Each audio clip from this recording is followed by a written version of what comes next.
তুমি কি কখনো শরবত বানানোর সময় খেয়াল করেছো একটি অ্যাঙ্গেল থেকে দেখলে গ্লাসের ভিতরের চামচকে ভাঙা মনে হয়? এর কারণ কি বলতে পারবে? আলোর প্রতিসরণের জন্য এমন দেখায়। আজকে আমরা আলোর প্রতিসরণ নিয়ে বিস্তারিত আলোচনা করব।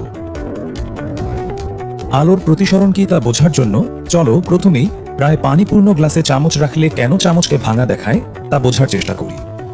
এই পরীক্ষার জন্য একটি গ্লাসে এমনভাবে পানি নিতে হবে যে গ্লাসের কিছু অংশে পানি ও কিছু অংশে বায়ু থাকে। এখন এই অবস্থায় পানির ভেতরের অংশ থেকে আলো প্রতিফলিত হয়ে কিছু পথ পানিতে, এরপরে কিছু পথ বায়ু মাধ্যমে ট্রাভেল করে আমাদের চোখে আসে। অর্থাৎ আলো দুইটি আলাদা মাধ্যমের মধ্য দিয়ে চোখে এসেছে। খেয়াল করে দেখো, আলো এক স্বচ্ছ মাধ্যম পানি থেকে অন্য স্বচ্ছ মাধ্যম বায়ুতে যাওয়ার সময় বেঁকে গেছে। এক স্বচ্ছ মাধ্যম থেকে অন্য স্বচ্ছ মাধ্যমে যাওয়ার সময় আলোক রশ্মির এই দিক পরিবর্তনের ঘটনাকেই আলোর প্রতিসরণ বলে। এখন বেঁকে যাওয়া আলোকে পিছনের দিকে বাড়ালে দেখবে চামচের অরিজিনাল পজিশনের একটু উপর থেকে আসছে। এর ফলে তুমি চামচের মাথাকে একটু উপরে দেখবে।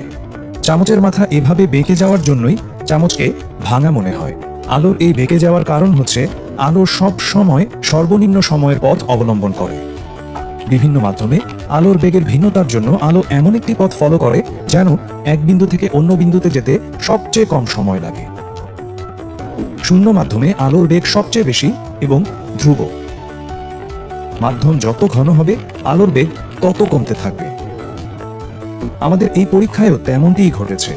বায়ু থেকে পানির ঘনত্ব অনেক বেশি, তাই আলো পানি থেকে বায়ুর মধ্য দিয়ে আলাদা বেগে ভিন্ন পথ ফলো করে আমাদের চোখে আসে।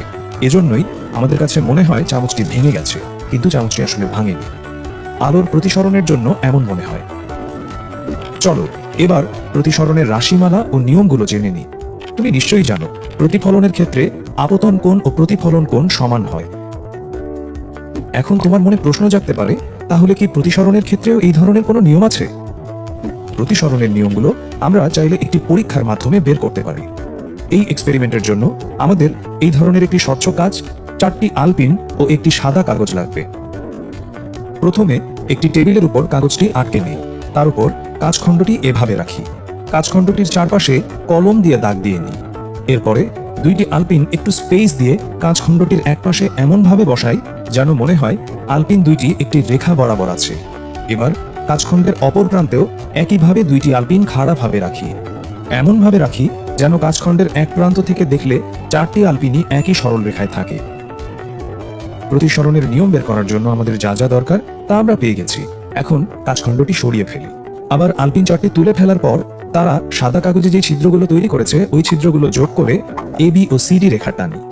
এখানে এবি আপতিত রশ্মি আর সিডি নির্গত রশ্মি হিসেবে ধরে নিই। ধরো এই রেখা দুইটি বাউন্ডারি রেখাকে বি ও সি বিন্দুতে ছেদ করেছে। এই বি ও সি বিন্দুতে 2টি লম্ব আঁকলে আপতন কোণ এবিএন, প্রতিসরণ কোণ সিবিএন প্রাইম এবং নির্গত কোণ ডিসিএম প্রাইম উৎপন্ন হবে। এখন চাঁদা ইউজ করে কোণগুলো মাপলে দেখবে আপতন কোণ প্রতিসরণ কোণ থেকে বড় এবং আপতন কোণ ও নির্গত কোণ পরস্পর সমান। তাহলে এই পর্যবেক্ষণ থেকে বোঝা যায় হালকা মাধ্যম থেকে ঘন মাধ্যমে যাওয়ার সময় আলো অভিলম্বের দিকে বেঁকে যায়। আবার ঘন মাধ্যম থেকে হালকা মাধ্যমে গেলে আলো অভিলম্ব থেকে দূরে সরে যায়। আবার আলো বায়ু মাধ্যম থেকে কাঁচ মাধ্যমে প্রতিসৃত হয়ে আবার বায়ু মাধ্যমে নির্গত হলে আপতন কোণ ও নির্গত কোণ সমান হয়। এক্সপেরিমেন্ট থেকে আরেকটি নিয়ম পাওয়া যায়, তা হচ্ছে আপতিত রশ্মি, অভিলম্ব ও প্রতিসরিত রশ্মি একই সমতলে অবস্থিত। এবার তাহলে স্ক্রিন পজ করে এক নজরে প্রতিসরণের সবগুলো নিয়ম দেখে নাও। তুমি ভালো মতো খেয়াল করলে দেখবে আমাদের চারপাশের অনেক কিছুতেই প্রতিসরণের নিয়মগুলো পাওয়া যায়। আজ তাহলে এই পর্যন্তই। আজকে আমরা আলোর প্রতিসরণ ও এর নিয়মগুলো সম্পর্কে জানলাম। নেক্সট লেসনে আবার দেখা হবে। হ্যালো স্টুডেন্ট, আশা করি ভালো আছো। চিনির শরবত বানানোর সময় গ্লাসের ভেতরে রাখা চামচটাকে ভাঙা দেখা যায়। এটার কারণটা তো তুমি নিশ্চয়ই জানো। আজকের লেসনে আমরা আলোর এই প্রতিসরণের কিছু বাস্তব ঘটনা ব্যাখ্যা করার চেষ্টা করব। চলো প্রথমে একটা ঘটনা দেখে নিই। প্রথমেই এই গ্লাসের মধ্যে একটি কয়েন দেখতে পাচ্ছ, রাইট? কিন্তু এখন যদি এই গ্লাসটিকে আমি আস্তে আস্তে একটু পেছনের দিকে নিয়ে আসতে থাকি, তখন তোমাদের চোখের আড়াল হতে থাকবে এই কয়েনটি। এবং এখন যদি আরেকটু পেছনে নিয়ে আসি, আস্তে আস্তে কয়েনটি আর দেখা যাচ্ছে না, রাইট? কিন্তু আমরা এখন একটা ম্যাজিক করার মাধ্যমে এই কয়েনটাকে আবার এই অবস্থানে রেখেই দেখতে চাই। চলো আমরা এই গ্লাসের মধ্যে একটু পানি ঢালতে থাকি, দেখা যাক আমাদের কয়েনটাকে আবার আস্তে আস্তে দেখতে পাই কিনা। তো এখন যখন আস্তে আস্তে আমি পানি ঢালছি, তখন নিশ্চয়ই কয়েনটাও আস্তে আস্তে দেখতে পাওয়া শুরু করেছো। এখন যদি আমি এই পানি ঢালাটা কন্টিনিউ করি, তখন নিশ্চয়ই বেশ খানিকটা অংশ দেখতে পাচ্ছ, রাইট? তো এখন তোমরা নিশ্চয়ই ভাবতে পারছো যে পুরো কয়েনটা কেন দেখা যাচ্ছে না। পুরো কয়েনটা দেখা যেত যদি আমার গ্লাসটা একটু বড় হতো এবং আমি আরো অনেকখানি পানি ঢালতে পারতাম। তো এই মুহূর্তে এটা যদি আমি ঢেলে দিই, তাহলে অফকোর্স পানিটা উপচে পড়ে যাবে, সেই জন্য আমি থেমে গিয়েছি। আর বিষয়টা হচ্ছে, এখানে আলোর প্রতিসরণের কারণে তোমরা খুব ক্লিয়ারলি একই পজিশনে থেকেই এই পানির মধ্যে থাকা কয়েনটিকে দেখতে পাচ্ছ। চলো এবার তাহলে আমরা প্রতিসরণের যেই নিয়মগুলো শিখেছিলাম সেগুলো কাজে লাগিয়ে এই ঘটনাটি ব্যাখ্যা করার চেষ্টা করি। কয়েনটি থেকে যখন আলো কোনো পর্যবেক্ষকের চোখে আসে, তখন পানি ও বায়ু যেখানে মিলিত হয়, অর্থাৎ বিভেদ তলে, প্রতিসরণের নিয়মানুযায়ী আলো অভিলম্ব থেকে দূরে সরে যায়। কারণ আমরা জানি আলো ঘন মাধ্যম থেকে হালকা মাধ্যমে গেলে অভিলম্ব থেকে দূরে সরে যায়। এভাবে কয়েনের প্রতিটি ছোট অংশ থেকে আলো প্রতিসরণের মাধ্যমে আমাদের চোখে আসার সময় অভিলম্ব থেকে দূরে সরে যায়। প্রতিসরিত এই রশ্মিগুলোকে পেছনের দিকে বর্ধিত করলে মনে হবে এরা এই বিন্দু থেকে বের হচ্ছে। এর ফলে পর্যবেক্ষক কয়েনটিকে আসল পজিশন থেকে একটু উপরে দেখবে। পর্যবেক্ষকের সাপেক্ষে বস্তুর এই নতুন অবস্থানকে আপাত অবস্থান বলে। এই উচ্চতাকে আপাত উচ্চতা বলে, যে কারণে আমাদের কয়েনটি উপরে উঠে এসেছে বলে মনে হয়। ঠিক একই কারণে জাফলং কিংবা কুয়াকাটা সমুদ্র সৈকতে পানিতে হাঁটতে গেলে আমাদের পা ছোট হয়ে গেছে বলে মনে হবে। শুধু পা নয়, যে পাথরের উপর দিয়ে আমরা হাঁটি সেগুলো উপরে উঠে এসেছে বলে মনে হবে। তাই এসব স্থানে ঘুরতে গেলে অবশ্যই সাবধানে পা ফেলবে। আবার তুমি যদি সুইমিং পুলে সাঁতার প্র্যাকটিস করতে গিয়ে থাকো, তবে হয়তো খেয়াল করেছো সুইমিং পুলের গভীরতা কমে গেছে বলে মনে হয়।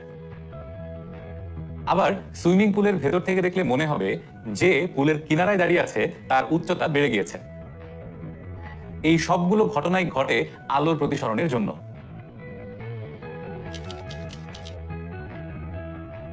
এতক্ষণ আমরা যে ঘটনাগুলো নিয়ে আলোচনা করলাম তার বাস্তব প্রয়োগ হয় বর্ষা দিয়ে মাছ শিকার করার ক্ষেত্রে। আমরা লাইট দিয়ে মাছটিকে যেখানে দেখি, প্রকৃতপক্ষে মাছ সেখানে থাকে না। কয়েনটির মতো মাছ থেকে যে আলোক রশ্মি প্রতিসরণের পর আমাদের চোখে আসে, তা মাধ্যম পরিবর্তনের সময় বেঁকে যায়। ফলে প্রকৃত অবস্থান থেকে উপরে একটি আপাত অবস্থানে মাছের একটি বিম্ব তৈরি হয়। তাই মাছ শিকার করতে হলে তোমাকে সূক্ষ্ম ক্যালকুলেশন করে বর্ষা ছুঁড়ে মারতে হবে। তুমি হয়তো ভাবছো, কেউ তো এভাবে অঙ্ক কষে মাছ শিকার করে না। যারা বর্ষা দিয়ে মাছ শিকার করে তারা বারবার একই কাজ করতে করতে এক্সপার্ট হয়ে গেছে। তুমিও যদি বিজ্ঞান বইয়ের এই টপিকগুলোতে এক্সপার্ট হতে চাও, তাহলে তোমাকেও বেশি বেশি প্র্যাকটিস করতে হবে। চলো এবার তাহলে পুকুরের মাছ থেকে অ্যাকোয়ারিয়ামের মাছের দিকে দৃষ্টিপাত করা যাক। মাঝে মধ্যেই তুমি অ্যাকোয়ারিয়ামের দিকে তাকালে দেখবে একই মাছ দুই স্থানে দেখা যায়। এর কারণ মাছটির ডান পাশ থেকে আলো অ্যাকোয়ারিয়ামের ঘন মাধ্যম থেকে আমাদের চোখের সামনে হালকা মাধ্যমে আসার পথে অভিলম্ব থেকে দূরে সরে আমাদের চোখে পৌঁছে। বাম পাশের জন্যও একই ঘটনা ঘটে।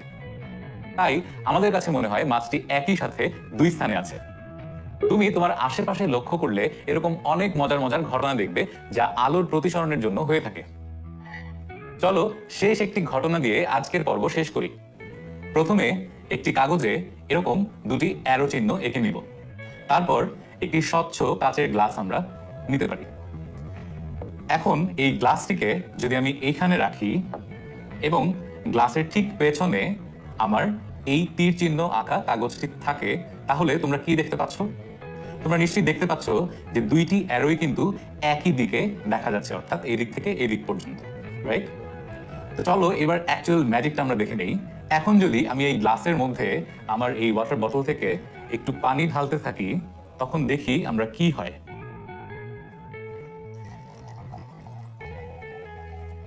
কোনো কিছু কি চেঞ্জ হচ্ছে? একটু একটু হয়তো চেঞ্জ হচ্ছে, রাইট? অলরাইট।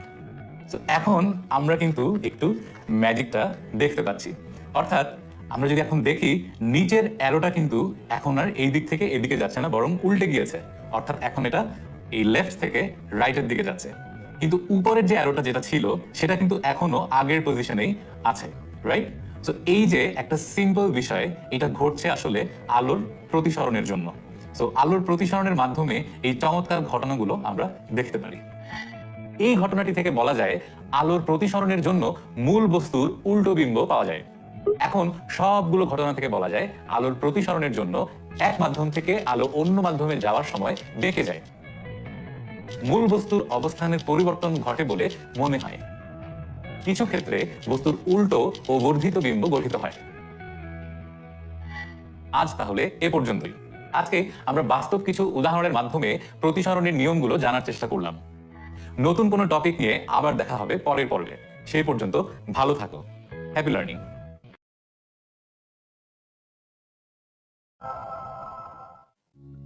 আমাদের চারপাশের সবকিছুতে লুকিয়ে আছে বিজ্ঞান।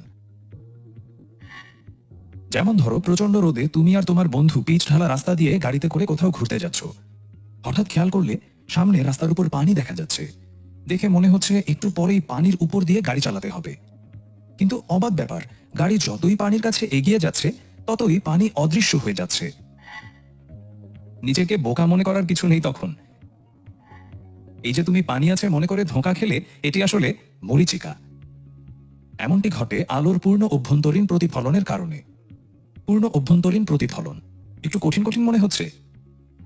চলো তাহলে আজকে আমরা আলোর পূর্ণ অভ্যন্তরীণ প্রতিফলন ঘটনাটি কিছু বাস্তব ঘটনা দিয়ে বোঝার চেষ্টা করি।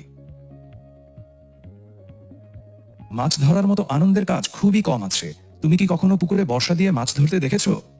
মজার বিষয় হলো, পাড় থেকে পানির ভেতর মাছকে যেখানে দেখা যায়, মাছ কিন্তু সেখানে থাকে না, তার থেকে একটু নিচে থাকে। মূলত আলো মাছের উপর পড়ে প্রতিফলিত হয়ে আমাদের চোখে আসলে আমরা মাছকে দেখতে পাই। খেয়াল করো, এখানে পানি ঘন মাধ্যম আর বায়ু হলো হালকা মাধ্যম। এই মাধ্যম দুটি যেখানে মিলেছে সেটি হলো বিভেদ তল। এই বিভেদ তলে একটি লম্ব আঁকলে তাকে বলা হয় অভিলম্ব। এখন মাছ থেকে আসা আপতিত রশ্মি অভিলম্বের সাথে আপতন কোণ আর প্রতিসরণের সময় বেঁকে প্রতিসরণ কোণ তৈরি করে।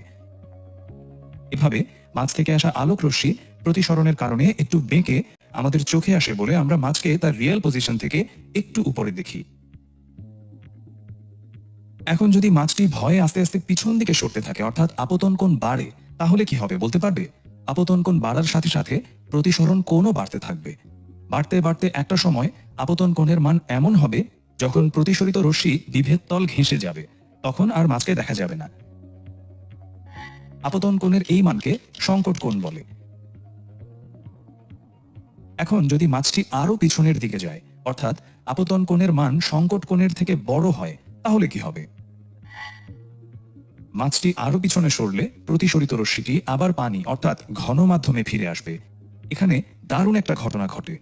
তুমি তো অলরেডি জানো, আপতিত রশ্মি কোনো বিন্দুতে আপতিত হয়ে পুনরায় একই মাধ্যমে ফিরে আসলে তাকে প্রতিফলন বলে। এখানেই প্রতিফলনের ম্যাজিকটি ঘটে। তখন মাছ এবং ছেলেটি কেউ কাউকেই দেখতে পারবে না। এই যে ঘটনাটি ঘটলো, একেই পূর্ণ অভ্যন্তরীণ প্রতিফলন বলে। পূর্ণ অভ্যন্তরীণ প্রতিফলনের খুব মজার আরেকটি ঘটনা তুমি মরুভূমিতে গেলেও দেখতে পারবে। ধরো, তুমি মরুভূমিতে পানির অভাবে খুব তৃষ্ণার্ত। আশেপাশে যতদূর চোখ যায় কোথাও পানি দেখা যাচ্ছে না। হঠাৎ দূরে এক জায়গায় পানি দেখা গেল। তুমি দৌড়ে সেখানে গেলে, কিন্তু সেখানে আসলে পানি নেই। গাড়ি নিয়ে রাস্তায় চলার পথে তুমি এরকম মরীচিকাই দেখতে পেয়েছিলে। মরুভূমিতেও একই ব্যাপার ঘটে। আরেকটু ব্যাখ্যা করে বলি না হয়। মরুভূমিতে প্রচন্ড রোদের কারণে বালুর কাছের বায়ু খুব গরম থাকে। বালু থেকে যত উপরের দিকে উঠবে তত বায়ু ঠান্ডা হতে থাকবে। জানো তো, গরম বায়ু হালকা আর ঠান্ডা বায়ু ঘন হয়। এখন আলো অবজেক্টের উপর পড়ে প্রতিফলিত হয়ে ঘন বায়ু থেকে হালকা বায়ুতে ঢোকার সময় প্রতিসরণের কারণে আস্তে আস্তে বাঁকতে থাকে। এভাবে বাঁকতে বাঁকতে একটা পয়েন্টে এসে আলো সংকট কোণের চেয়ে বড় কোণে আপতিত হয়। ওই পয়েন্টে আলো প্রতিসরণের বদলে পূর্ণ অভ্যন্তরীণ প্রতিফলনের মাধ্যমে ঘন বায়ু অর্থাৎ আমাদের চোখে ফিরে আসে। ফলে আমরা অবজেক্টের এরকম রিফ্লেকশন দেখতে পাই। তখন দূর থেকে দেখলে মনে হয় সেখানে পানি আছে। এজন্য যখনই তুমি পানি আছে মনে করে ছুটে গেলে, কিন্তু আর পানি দেখতে পেলে না। পুরোটাই ছিল আসলে আলোর পূর্ণ অভ্যন্তরীণ প্রতিফলনের খেলা। এই পূর্ণ অভ্যন্তরীণ প্রতিফলন কিন্তু আবার কিছু শর্ত মেনে চলে। প্রথম শর্ত হচ্ছে, পূর্ণ অভ্যন্তরীণ প্রতিফলন কেবলমাত্র ঘন থেকে হালকা মাধ্যমে যাওয়ার সময় ঘটে। আরেকটি হচ্ছে, আপতন কোণের মান মাধ্যম দুইটির সংকট কোণের থেকে বড় হতে হবে। একটি অবাক করা বিষয় জানো, এই পূর্ণ অভ্যন্তরীণ প্রতিফলনকে ব্যবহার করে কিন্তু আমরা অসাধারণ কিছু প্রযুক্তি পেয়েছি, যেমন অপটিক্যাল ফাইবার। তুমি যদি ওয়াইফাই দিয়ে এই ভিডিও দেখে থাকো, সেই ওয়াইফাই এর নেট কিন্তু অপটিক্যাল ফাইবারের মাধ্যমেই দূর দূরান্ত থেকে আমাদের কাছে আসে। অপটিক্যাল ফাইবার হচ্ছে চুলের মতো খুব সরু এক ধরনের কাঁচতন্তু, যার মধ্য দিয়ে আলোক রশ্মি এভাবে বারবার পূর্ণ অভ্যন্তরীণ প্রতিফলনের মাধ্যমে সংকেত এক প্রান্ত থেকে অন্য প্রান্তে পৌঁছায়। এর মাধ্যমে ডেটা খুব দ্রুত এক জায়গা থেকে অন্য জায়গায় যেতে পারে। ডাক্তাররা মানবদেহের ভেতরের কোনো অংশ দেখার জন্য যে আলোক নলটি ব্যবহার করে, তার ভিতরেও রয়েছে একগুচ্ছ অপটিক্যাল ফাইবার। আজ তাহলে সংকট কোণ ও পূর্ণ অভ্যন্তরীণ প্রতিফলন নিয়ে সব কনফিউশন দূর হলো। এখন আর আলোর পূর্ণ অভ্যন্তরীণ প্রতিফলনের কারণে ভুল দেখলে নিজেকে বোকা মনে হবে না তো? হ্যালো স্টুডেন্টস, আশা করি ভালো আছো। আচ্ছা, তুমি কি চশমা ইউজ করো? বা তোমার বাসার বড় কাউকে চশমা পড়তে দেখেছো? এই চশমার কাঁচ কিন্তু কোনো নর্মাল গ্লাস না, এটি আসলে লেন্স। আজকে আমরা এই লেন্স নিয়ে প্রাথমিক আলোচনা করব এবং লেন্স দিয়ে কিভাবে ক্ষুদ্র বস্তুকে বড় করে দেখা যায় তা জানবো। লক্ষ্য করে দেখো, এই লেন্সের পৃষ্ঠটি বাঁকা। আর একটু মনোযোগ দিলে বুঝতে পারবে এই বাঁকা পৃষ্ঠটি আসলে এরকম একটি গোলকের অংশ। তুমি যে ক্রিকেট বল, হ্যান্ডবল বা ফুটবল নিয়ে খেলা করো, এগুলোও গোলক। কিন্তু লেন্স তৈরির জন্য যে গোলকগুলো ব্যবহার করা হয় সেগুলো স্বচ্ছ প্রতিসারক মাধ্যম, অর্থাৎ এসব মাধ্যমের মধ্য দিয়ে আলো সহজেই প্রতিসরিত হতে পারে। বিভিন্ন ধরনের কাঁচ বা স্বচ্ছ প্লাস্টিক দিয়ে এই গোলক তৈরি করা হয়। এবার প্রশ্ন হচ্ছে, সব লেন্সই কি আমাদের এই লেন্সের মতো? উত্তর হচ্ছে না। লেন্সের পৃষ্ঠ কেমন এর উপর বেস করে লেন্স বিভিন্ন ধরনের হয়। এই শেপের লেন্সকে উত্তল লেন্স বলে।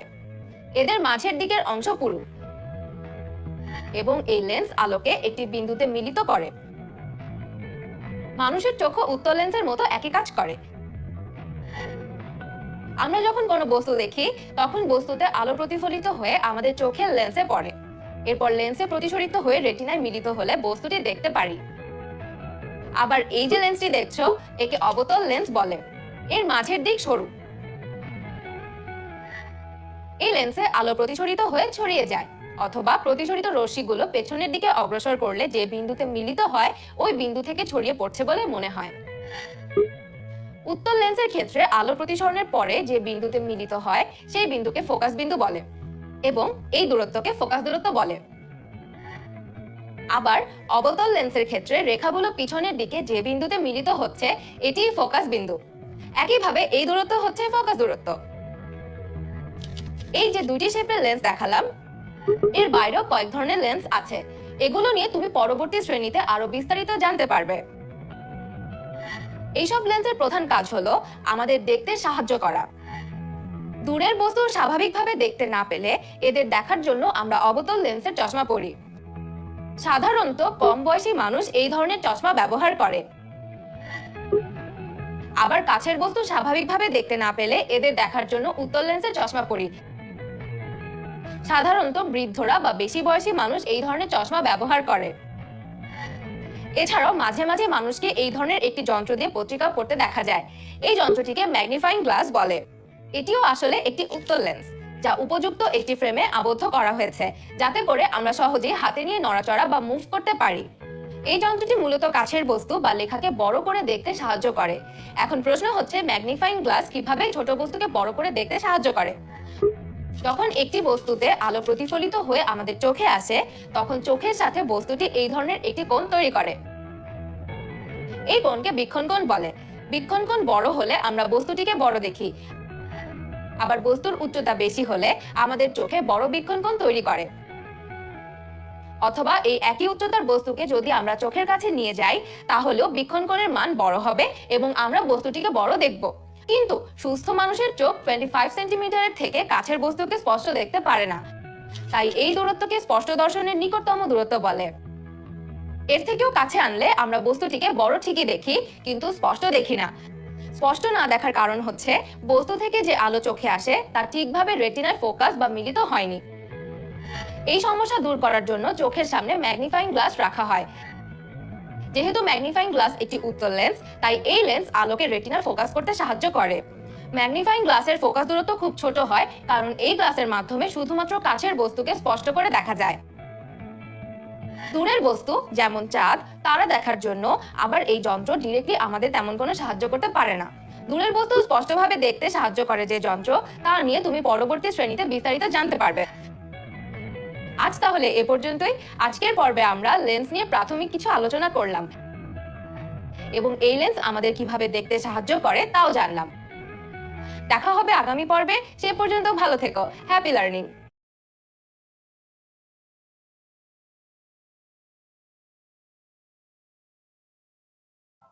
আমাদের পৃথিবীটা অনেক সুন্দর, তাই না? এই যে পৃথিবীর সৌন্দর্য, এটা আমরা কি দিয়ে উপভোগ করি বলতে পারবে? পৃথিবীর এই সৌন্দর্য উপভোগ করতে শরীরের এই 5টি অঙ্গ আমাদেরকে সাহায্য করে।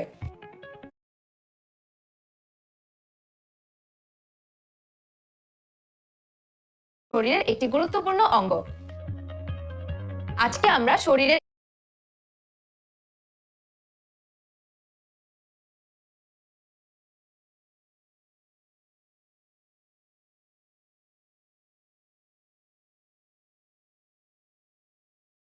এর বিভিন্ন অংশ নিয়ে প্রাথমিক আলোচনা করব। ঘুম থেকে উঠে আমাদের দিন শুরু হয় চোখ খোলার মাধ্যমে। চোখ খুলেই তুমি টেবিলে একটি আপেল দেখতে পেলে। কিন্তু চোখ কিভাবে আপেলকে দেখছে? আগে মনে করা হতো চোখ থেকে আলো গিয়ে বস্তুতে পড়লে আমরা বস্তুটি দেখতে পারি, কিন্তু এই ধারণাটি পরে ভুল প্রমাণিত হয়। প্রকৃতপক্ষে কোনো আলো বস্তুর উপর পড়ে প্রতিফলিত হয়ে আমাদের চোখে আসলেই আমরা বস্তুটি দেখতে পারি। বাহির থেকে দেখলে আমরা চোখের যে অংশগুলো দেখতে পাই, এগুলো চোখের বাহ্যিক অংশ।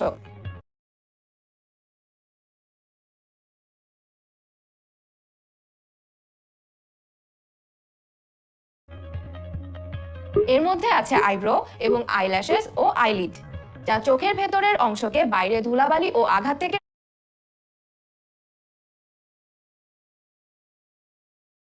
এবার আমরা চোখের ভিতরে কি কি অংশ আছে তা দেখব।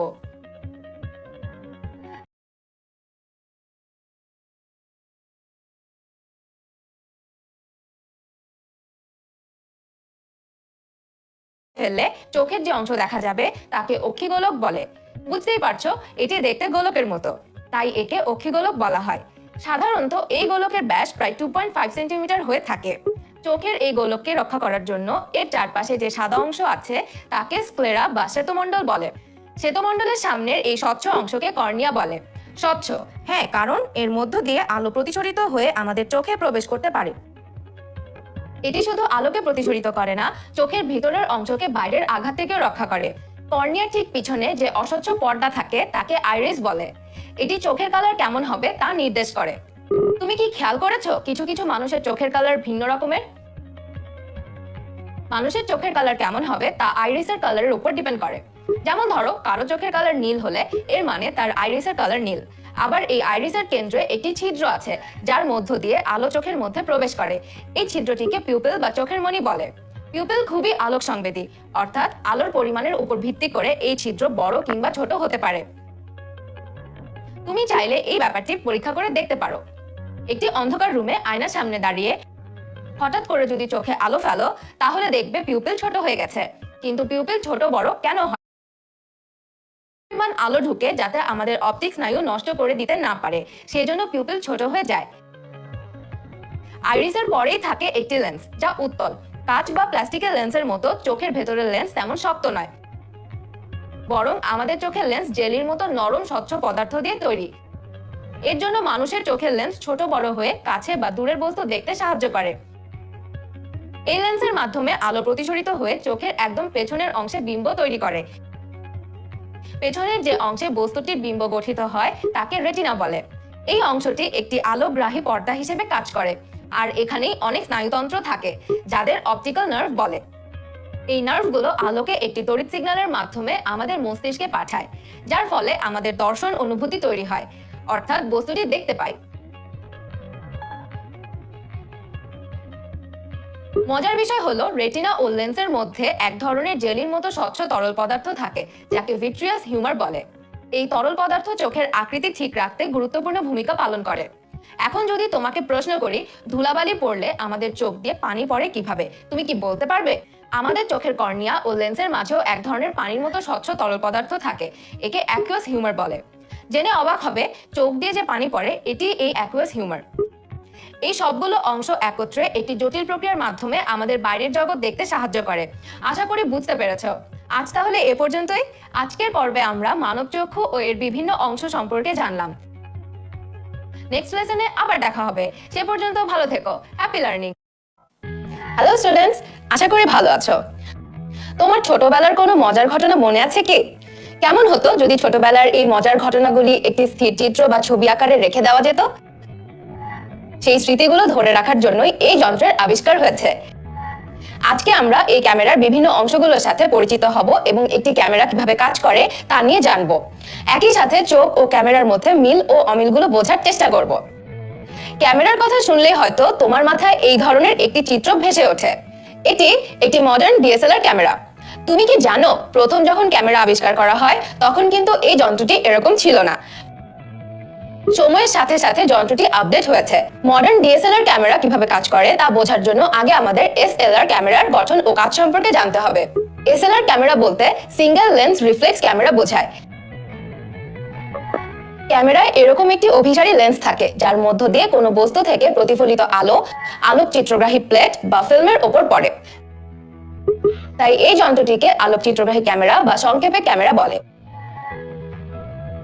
তুমি কি কখনো এই ফিল্ম রোল দেখেছো? ফিল্মকে তুমি আমাদের চোখের রেটিনার সাথে তুলনা করতে পারো।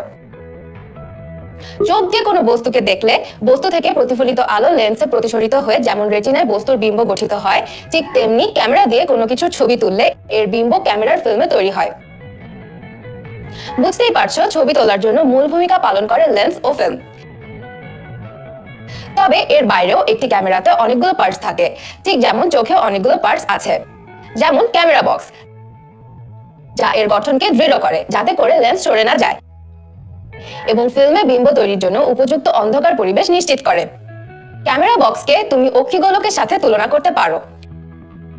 এরপরে লেন্সে আলো প্রবেশের জন্য আমাদের চোখের পিউপিলের মতো ক্যামেরাতে একটি ছিদ্র থাকে, যাকে ডায়াফ্রাম বলে, যাকে পিউপিলের মতো ছোট বড় করা যায়। এখন ফিল্মে কত সময় ধরে আলো প্রবেশ করবে তা কন্ট্রোল করার জন্য লেন্স ও ফিল্মের মাঝে একটি শাটার থাকে, যা আমাদের চোখের পর্দার মতো কাজ করে। এর বাইরেও ক্যামেরায় একটি স্লাইডার থাকে, যা দিয়ে ফিল্ম পরিবর্তন করা হয়। এবার তুমি হয়তো ভাবছো, স্লাইডারকে চোখের কোন অংশের সাথে তুলনা করা যায়? আসলে আমাদের চোখ এতটাই উন্নত যে চোখের সবকিছু তুমি এই ক্যামেরার সাথে তুলনা করতে পারবে না। চলো এবার তাহলে দেখে নেই কিভাবে এই ক্যামেরা দিয়ে ছবি তোলা হয়। কোনো বস্তুর ছবি তোলার জন্য প্রথমে লেন্সটিকে বস্তুর দিক স্থিরভাবে ধরে রাখতে হয়। এরপর ক্যামেরার শাটার খুলে দেওয়া হয় এবং বক্সের দৈর্ঘ্য বাড়িয়ে কমিয়ে বস্তুটিকে ফোকাস করা হয়। ফলে লক্ষ্য বস্তুর উল্টো প্রতিবিম্ব পর্দার উপর গঠিত হয়। আবার ডায়াফ্রামের সাইজ বাড়িয়ে কমিয়ে প্রতিবিম্বটি প্রয়োজন মতো উজ্জ্বল করা হয়। এখন আলোর পরিমাণ ঠিক থাকলে শাটার ওপেন করে ফিল্মের ওপর প্রয়োজন মতো আলো আপতিত করা হয়। নির্দিষ্ট পরিমাণ আলো আপতিত হয়ে গেলে শাটার বন্ধ হয়ে যায়। এই ফিল্মের উপর আলো আপতিত হওয়ার প্রক্রিয়াকে আলোক সংপাত বা এক্সপোজার বলে। এক্সপোজারের সময় ফিল্মের রৌপ্য দ্রবণের রাসায়নিক ক্রিয়া ঘটে। এভাবে চিত্রগ্রহণ প্রক্রিয়া শেষ হয়। ক্যামেরার ক্লিকের মাধ্যমে ছবি তো তোলা হলো, কিন্তু ভাবো তো বাস্তবে ছবিটি কিভাবে দেখা যায়? ফিল্ম থেকে চিত্র উদ্ধার করার এই ধাপকে ফিল্ম ডেভেলপমেন্ট বলে। চিত্রগ্রহণের প্রক্রিয়া শেষে ফিল্মকে একটি অন্ধকার কক্ষে সিলভার হ্যালাইড নামক ডেভেলপার রাসায়নিক দ্রবণে ডুবিয়ে রাখা হয়। এখানে একটি রাসায়নিক বিক্রিয়ার ফলে লক্ষ্যবস্তুর যে অংশ যত বেশি উজ্জ্বল ছিল, সেই অংশে তত বেশি রূপা জমা হয়। ফলে এই অংশ তত বেশি কালো দেখায়। আলোর তীব্রতা ও এক্সপোজারের উপর ভিত্তি করে প্লেটের রূপার স্তরের পুরুত্ব কম বেশি হয়। এখান থেকে উঠিয়ে ফিল্মটি পানিতে ধোয়া হয়। তারপর সোডিয়াম থায়োসালফেট দ্রবণে ডুবিয়ে রাখা হয়। এই দ্রবণে ডুবিয়ে রাখার ফলে ফিল্মের যে অংশে আলো পড়ে না, সেই অংশের সিলভার হ্যালাইড গলে যায়। এই দ্রবণ থেকে বের করে ফিল্মটিকে আবার পানিতে পরিষ্কার করা হয়। 4 ধাপের এই ডেভেলপমেন্ট প্রক্রিয়া শেষে ফিল্মে একটি নেগেটিভ তৈরি হয়। এখন নেগেটিভটিকে সিলভার হ্যালাইড দ্রবণের প্রলেপ দেওয়া ফটোগ্রাফি কাগজের উপর রেখে অল্প সময় ধরে আলো ফেলা হয়। তারপরে সোডিয়াম থায়োসালফেট দ্রবণে খুব অল্প সময়ের জন্য ডুবিয়ে রাখা হয় এবং শেষে পানিতে ধুয়ে পরিষ্কার করলে একটি পজিটিভ বা ছবি পাওয়া যায়। তাহলে দেখলে তো প্রথম দিকে ছবি তোলার প্রক্রিয়া কত সময় সাপেক্ষ জটিল ছিল, কিন্তু এখন ফিল্মের পরিবর্তে ডিজিটাল সেন্সর ব্যবহারের ফলে তুমি খুব সহজেই মুহূর্তের মধ্যে ছবি তুলতে ও দেখতে পারো। এসএলআর ক্যামেরাতে বর্তমানে ফিল্মের পরিবর্তে ডিজিটাল সেন্সর ব্যবহার করা হয় দেখে এই ক্যামেরাগুলোকে ডিএসএলআর বলে। আশা করি এবারে তুমি ক্যামেরা রিলেটেড বেসিক প্রশ্নগুলোর উত্তর খুঁজে পেয়েছো। আজকের পর্ব থেকে তুমি ক্যামেরা ও চোখের মধ্যে যে মিলগুলো আবিষ্কার করলে তা স্ক্রিন পজ করে মিলিয়ে নাও। আজ তাহলে এ পর্যন্তই। আজ আমরা ক্যামেরা নিয়ে বিস্তারিত জানলাম এবং চোখের সাথে ক্যামেরার তুলনামূলক আলোচনা করলাম।